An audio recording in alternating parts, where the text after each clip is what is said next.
Gracias por acompañarnos en este su programa Acceso Directo, un programa para divulgar el trabajo de nuestros científicos, investigadores y académicos. Y la temperatura del mar, ¿qué tanto está cambiando la temperatura del mar con esto que llamamos cambio climático? Y para eso vamos a hablar con un experto, con el doctor Alejandro Curchi.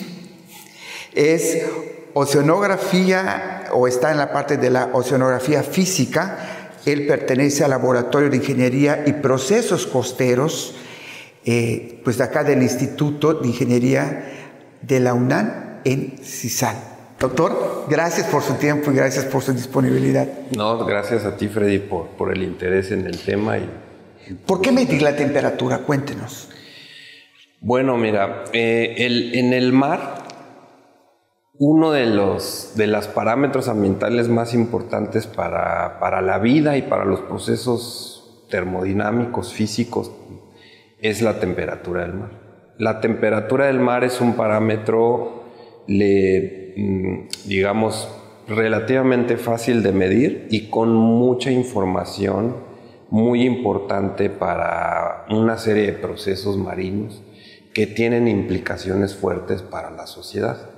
A lo mejor de manera directa no nos damos cuenta de ello, pero en gran medida mucho de lo que ocurre en el mar tiene repercusión en la sociedad, sobre todo en las sociedades costeras inicialmente, ¿no?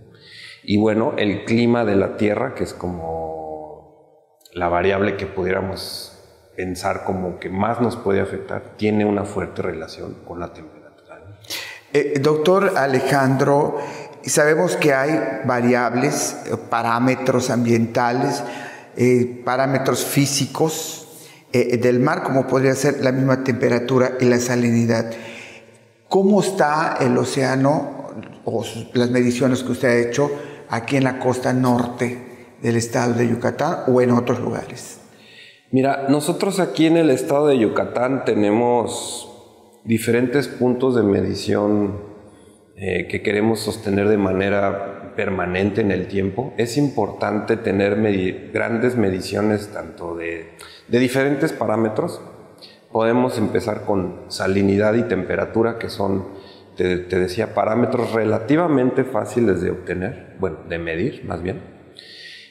Y la idea es que a partir de estas variables, ¿por qué medimos estas variables? Estas variables están fuertemente ligadas con los movimientos del agua, los movimientos del mar.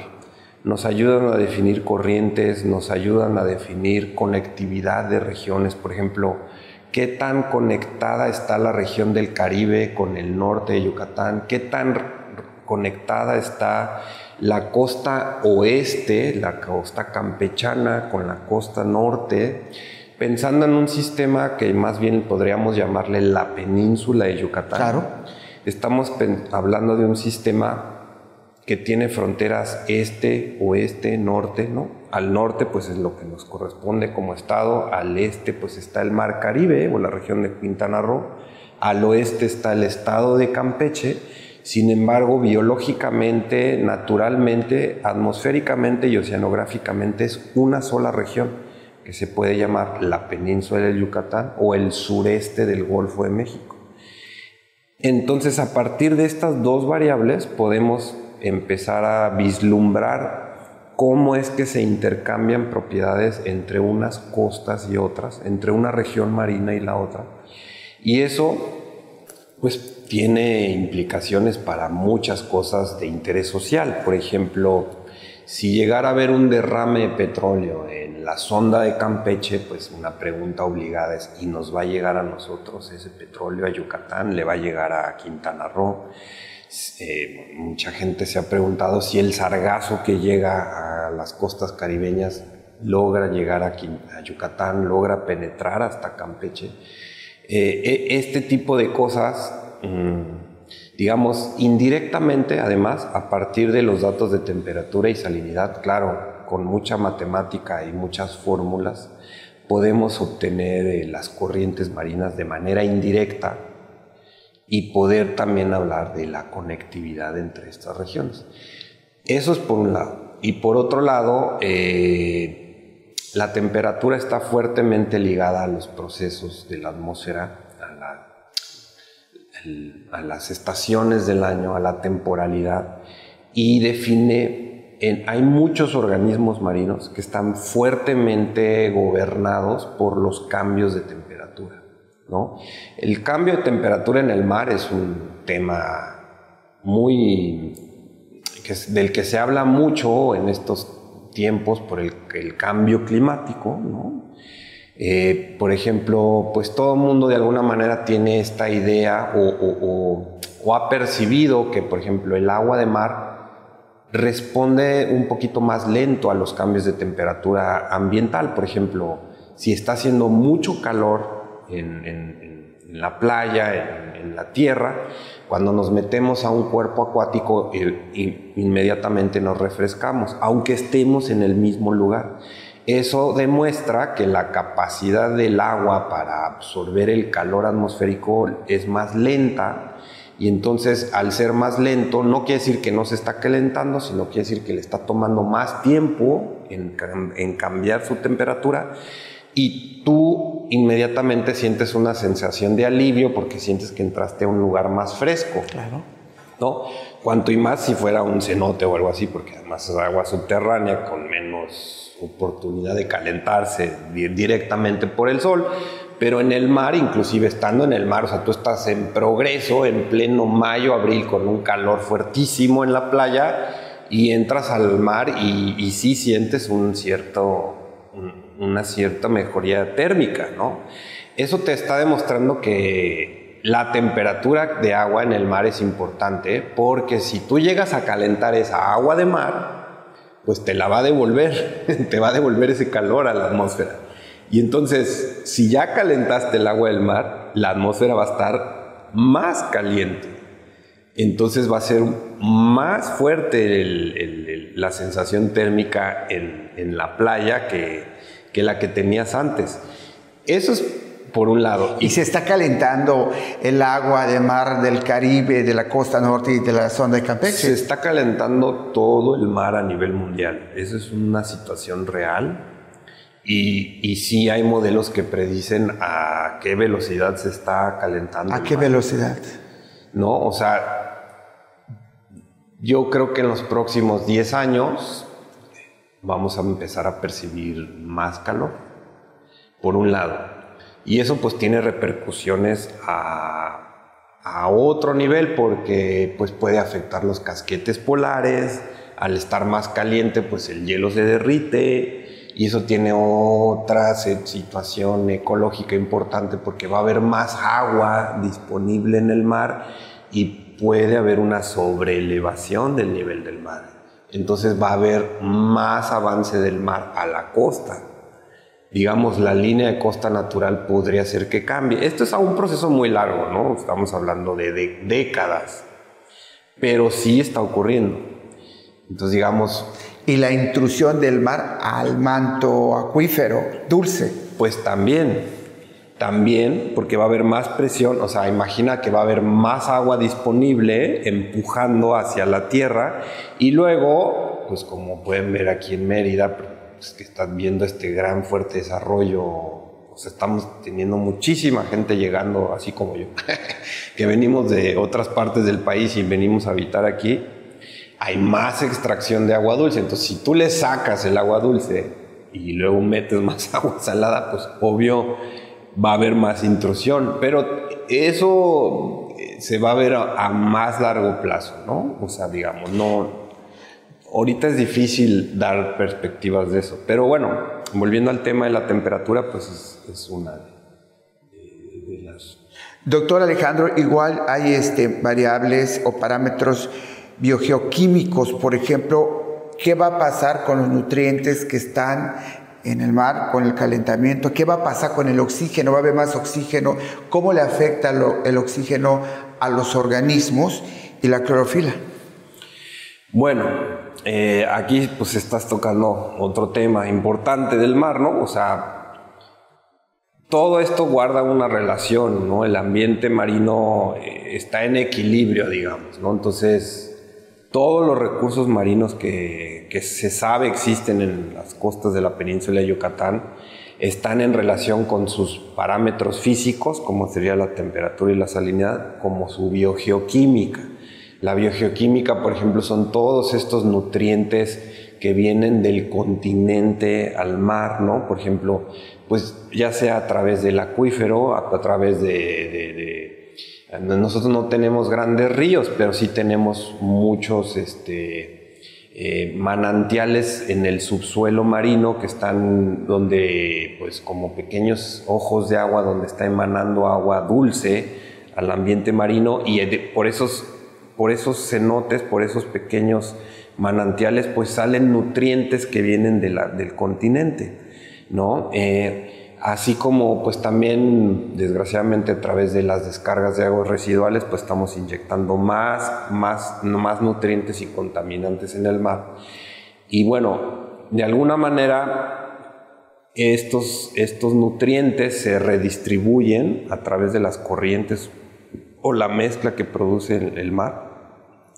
Y cuando tienes gran cantidad de nutrientes puedes suscitar un florecimiento algal nocivo, por ejemplo, o simplemente pues los organismos pues están pues más contentos, ¿verdad? Digamos, tienen más alimento disponible para reproducirse, para crecer, para alcanzar tallas comerciales importantes.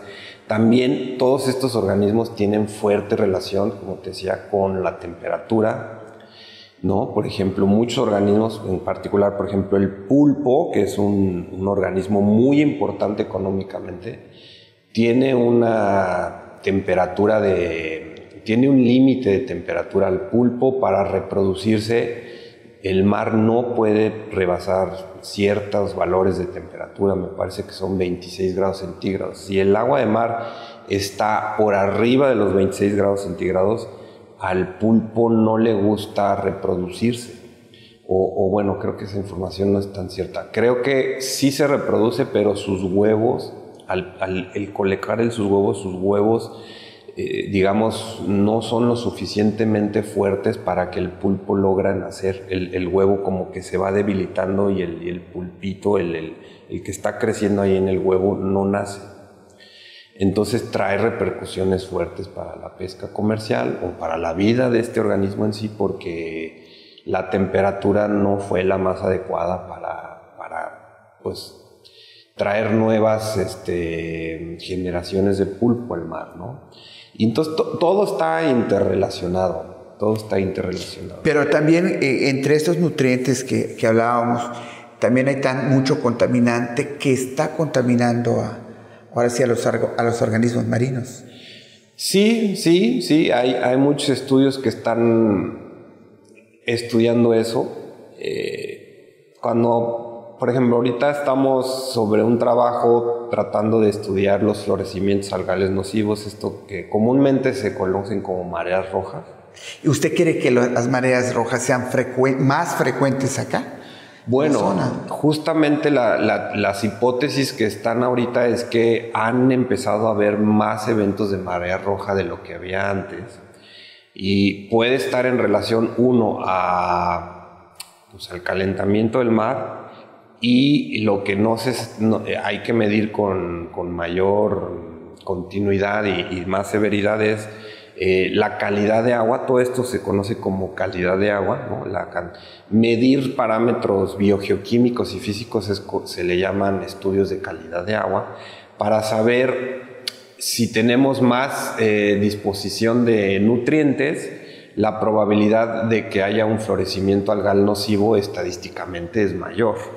Digamos que para que exista un florecimiento algal, los florecimientos algales, estamos hablando de microalgas marinas, son organismos microscópicos que al alimentarse de estos nutrientes disponibles en el agua de mar, al haber las situaciones positivas para que ellos se desarrollen, ¡pum!, tienen un florecimiento desmedido, ¿no? Y como son algas rojizas, eso es lo que tiñe al agua de este tono, y es lo que la gente comúnmente dice marea roja. Las diatomeas y dinoflagelos, ¿no? Dinoflagelados, así es. estos organismos, algunos de ellos tienen toxinas que son perjudiciales para la salud humana. Pero sobre todo, fíjate que en el mar, cuando hay grandes mortandades de organismos marinos, no es tanto que los hayan intoxicado a ellos, es decir, estas diatomeas y dinoflagelados inclusive son alimento para muchos de estos organismos marinos. Lo que sucede es que son en tan cantidad y en tan abundancia que no les permiten respirar.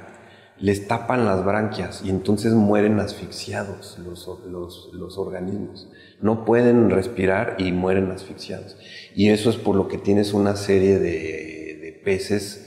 De varamientos. De varamientos de diferentes especies marinas que llegan a la playa, llegan asfixiados. Entonces estas mareas rojas se pueden prolongar y pueden ser más frecuentes como consecuencias del calentamiento. Bueno, creo que no hay una hipótesis así que lo demuestre. Lo que sí se ha visto es que en los últimos 10 años han empezado a haber más eventos de marea roja en la costa de Yucatán. Estamos tratando de analizar cuáles son esas causas, ¿no? Y de hecho es una investigación abierta en el laboratorio donde estamos tratando de ver si estamos tratando de llegar a un modelo de predicción donde a partir de ciertos valores tanto atmosféricos como oceanográficos, ya sea de los vientos, las corrientes, la cantidad de lluvia, la cantidad de descarga de agua del acuífero al mar, mediciones de calidad de agua, ver cómo toda esta cantidad de variables podemos llegar a una conclusión, es decir, puede ser que venga un florecimiento algal y bueno, tratar de ayudar, por ejemplo, a la Secretaría de Salud, al gobierno a tomar decisiones sobre qué podemos hacer, ¿no? Porque en el caso particular de un florecimiento algal, pues la pesca se detiene por completo, también hay una afectación al turismo, es decir, trae repercusiones económicas serias y por un tiempo prolongado. El oxígeno que está en el mar, ¿cómo, por calentamiento global, cómo afecta esta variable? Bueno, mira, no me sé bien cómo va a afectarse el oxígeno. El oxígeno en el mar es una variable importante porque también afecta directamente a los organismos marinos. Claro.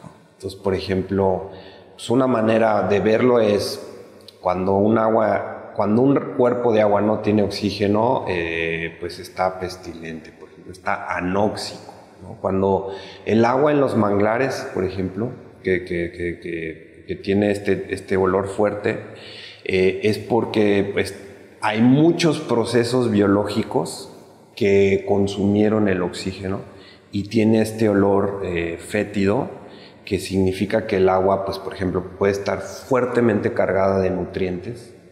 Y esos nutrientes al llegar al mar, pues es una bomba importante para los organismos marinos y para el manglar. Cuando sube la marea y se renueva con agua marina, pues es una forma de oxigenar esta agua para pues, sostener la calidad de agua dentro de estos reservorios.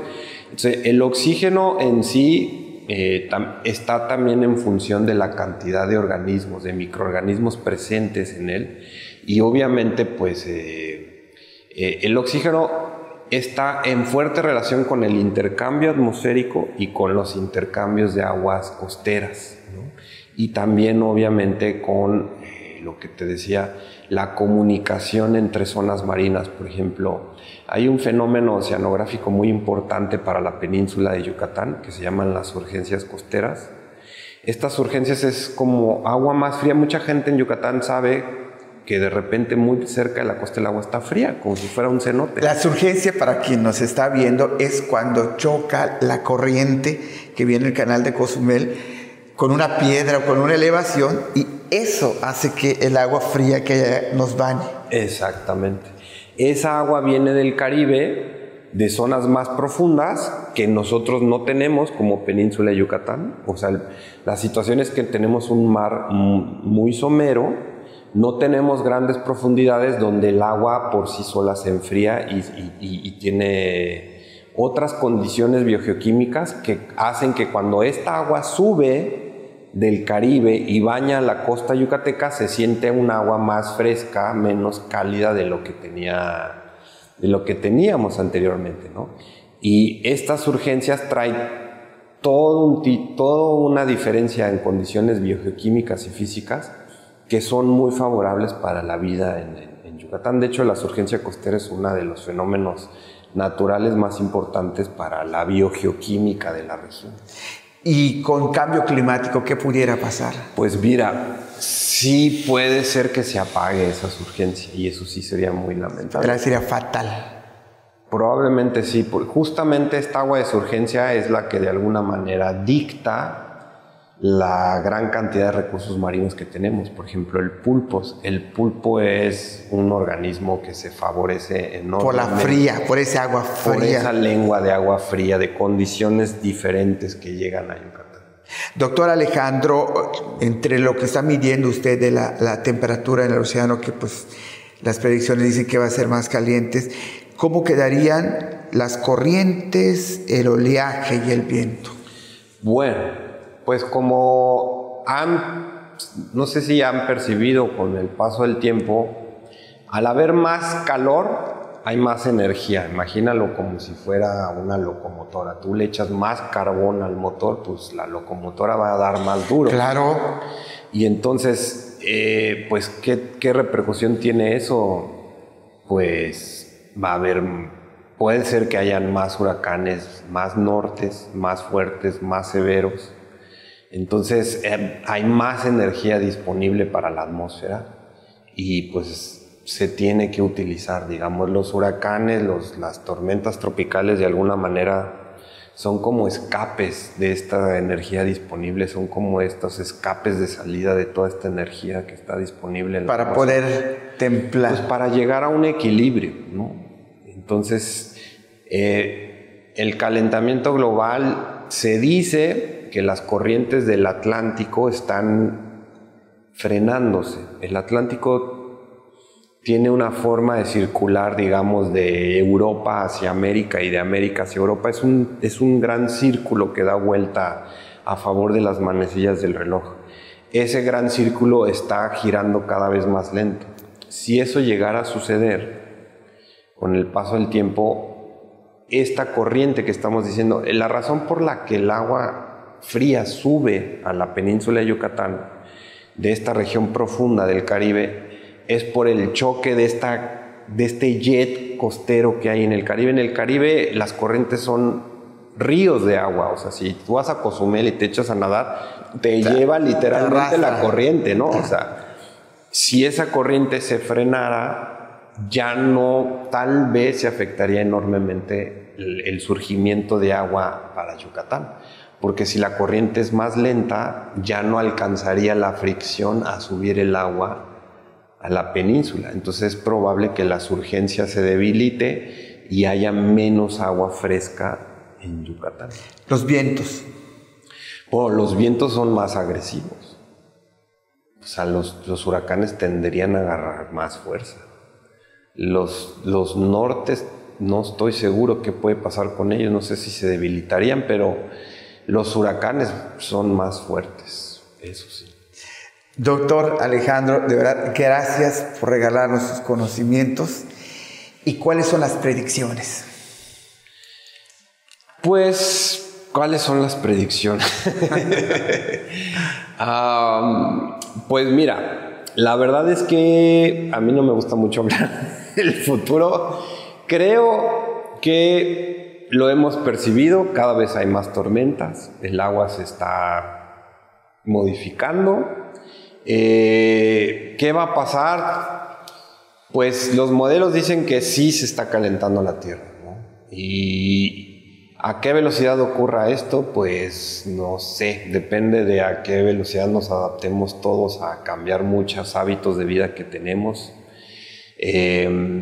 Pero desafortunadamente sí pareciera que la situación no es muy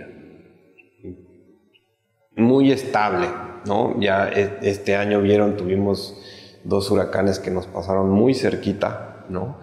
A la península de Florida, bueno, ni se diga, les han estado pegando los huracanes ya de manera permanente por los últimos 5 años. Yo creo que ahorita vivir en esa región de Estados Unidos es muy complicado. No es recomendable.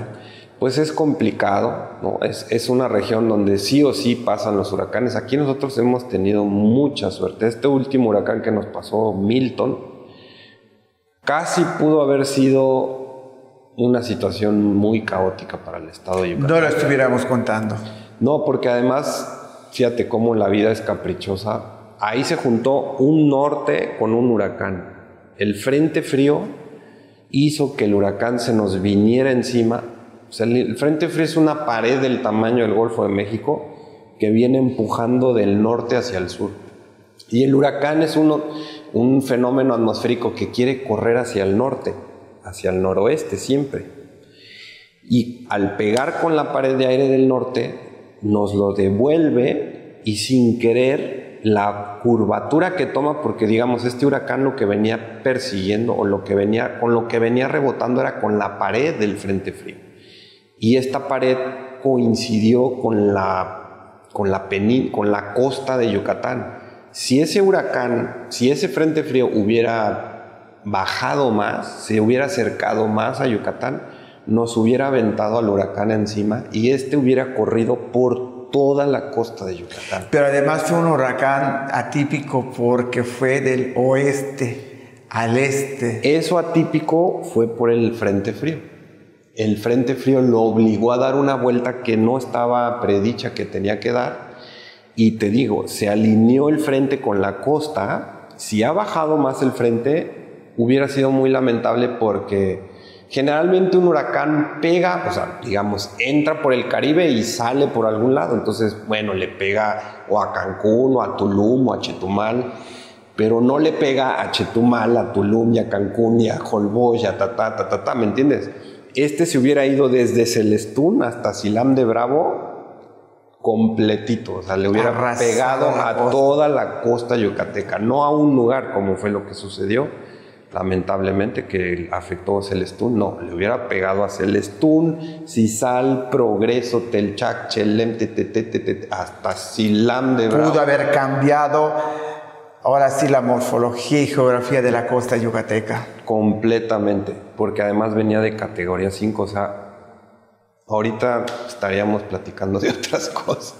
Doctor, muchas gracias. No, a ti.